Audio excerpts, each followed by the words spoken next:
একমাত্র ছেলে প্রথমবারের মতো তার বাবাকে বৃদ্ধাশ্রমে রেখে ফিরছিল। রাস্তার মাঝে ফোন এলো।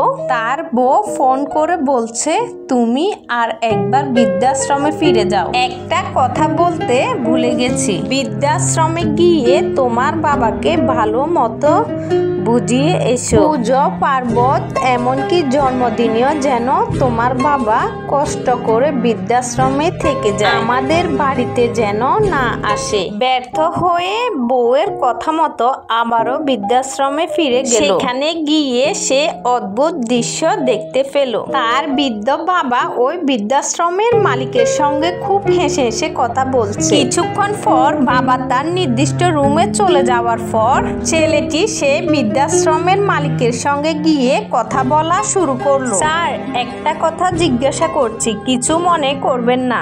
বলছি, একটু আগে আপনি যে আমার বাবার সাথে কথা বললেন, মনে হলো আপনারা খুব পূর্ব পরিচিত। সত্যি কি তাই?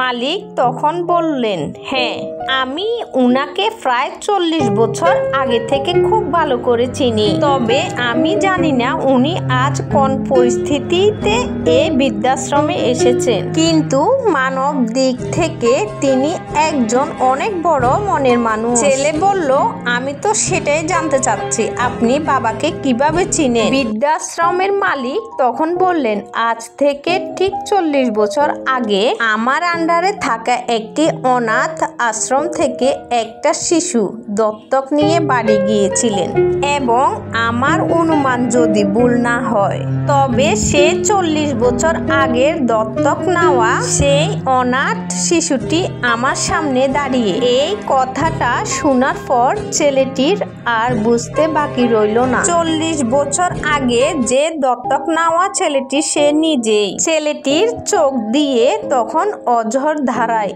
অশ্রু পড়তে লাগলো। ছেলেটি তখন হাউ মাউ করে কাঁদতে লাগলো, আর দেরি না করে তাড়াতাড়ি করে বাবার রুমে গিয়ে বাবার পা ধরে কাঁদতে লাগলো।